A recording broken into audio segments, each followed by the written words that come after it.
अभी मैं आपको बताता हूँ कि इसके टाइमर के कनेक्शन कैसे किए जाते हैं। ये टाइमर को कनेक्ट करने के लिए हमेशा अगर हमने इसके ऊपर लाइटिंग सर्किट चलाना है या कोई भी लोड चलाना है तो इसके साथ हम लोग कॉन्टैक्टर डालते हैं, और कॉन्टैक्टर का इंतखाब हम लोग अपने लोड के हिसाब से करते हैं कि हमारा लोड कौन सा है। तो मैं अभी आपको इसके कनेक्शन करके दिखाता हूँ। ये कॉन्टैक्टर के साथ मैंने आपका टाइम बचाने के लिए पहले से लूपिंग निकाल के रखी हुई है। ये 3 जो वायर हैं, ये ब्लू कलर की ये न्यूट्रल है और ब्राउन कलर की हमारी फेज़ है। अभी जो छोटी वाली फेज़ की वायर है ये हम लोग अपना टाइमर के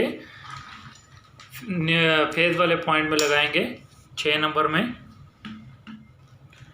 इसको टाइट करने के बाद हम लोग अपनी न्यूट्रल वाली वायर 5 नंबर में लगाएंगे।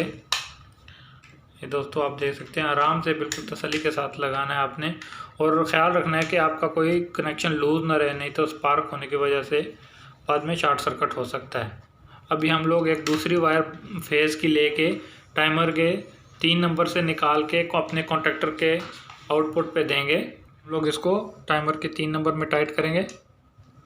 3 नंबर इसका जो टर्मिनल है, क्योंकि ये टाइमर का आउटपुट है तो इसलिए ये जब टाइमर ऑन होएगा तो इधर से इलेक्ट्रिक करंट जाके हमारे कॉन्टैक्टर को ऑन करेगा, तो इसलिए हम इसको कॉन्टैक्टर के टर्मिनल पे डालेंगे।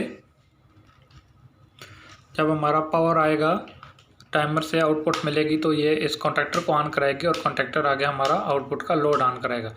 अभी हम लोग कॉन्टैक्टर के ऊपर वाले पॉइंट पे न्यूट्रल देंगे, जो हमने पहले लूप बना के रखी हुई थी।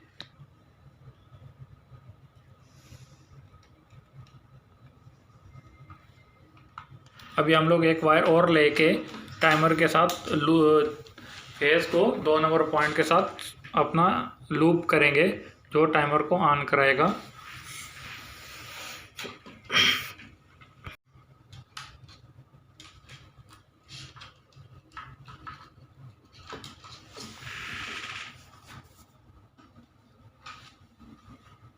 अभी हम लोग टाइमर के आउटपुट पे अपना जो लाइटिंग का या कुछ चीज़ का भी लोड है, हम लोग अपना टाइमर के, तो ये देखें, ये कॉन्टैक्टर का आउटपुट है, ये हम लोग इसको इधर लोड डाल देंगे। उसके बाद आपको ऑन करा के दिखाएंगे।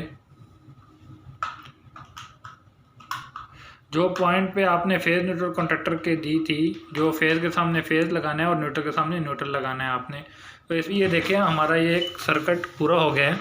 ये अभी ये न्यूट्रल है ब्लू कलर की, ये जो मेन न्यूट्रल है हम लोग पावर सप्लाई लेंगे उससे आएगी। उसके बाद कॉन्टैक्टर में इधर से लूप उठा के हमने ये कॉन्टैक्टर को ऑन करने के लिए दे दी, और एक लूप हमने दे दी ये टाइमर को ऑन करने के लिए, जो उसके ये टर्मिनल में लगी हुई है।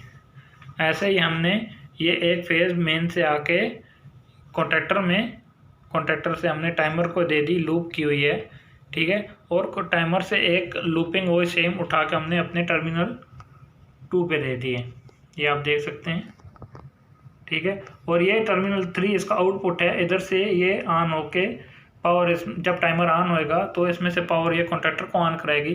कॉन्टैक्टर ऑन होने के बाद हमारा ये आउटपुट का जो लोड है ये ऑन हो जाएगा। तो अभी हम लोग आपको इसको ऑन करा के दिखाते हैं। टाइमर ऑफ है, ठीक है। अभी टाइमर आपने जो भी टाइम सेट किया हुआ है तो उससे, और जब टाइमर ऑन होएगा, अभी मैं इसका टाइमर चेंज करके आपको इसको ऑन करके दिखाता हूँ।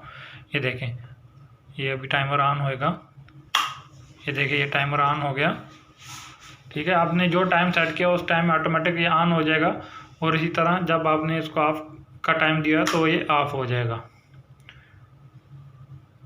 ये आप टाइमर कॉन्टैक्टर को ऑन कर रहा है, और कॉन्टैक्टर हम लोगों की आउटपुट पे जो लाइटिंग सर्किट है जो है उसको ऑन ऑफ कराएगा। दोस्तों, ये जो कॉन्टैक्टर के इनपुट पे हमने सप्लाई दी है, ये आम नॉर्मल सप्लाई है 220 की, और एक फेज़ और रिंग न्यूट्रल डाला हुआ है, और वही आउटपुट पे हमारे लोड पे हमको 220 नॉर्मल मिलेगा। इस सूरत में जब टाइमर कॉन्टैक्टर को ऑन करवाएगा, तो जब तक टाइमर कॉन्टैक्टर को ऑन नहीं करवाएगा, कॉन्टैक्टर हमको आउटपुट पे वो पावर सप्लाई नहीं देगा हमारा, और आगे वाला लोड नहीं चलेगा। उम्मीद करता हूँ दोस्तों ये वीडियो आपको पसंद आई होगी। अपना ख्याल रखिएगा, मिलते हैं नेक्स्ट वीडियो में। अल्लाह हाफिज़।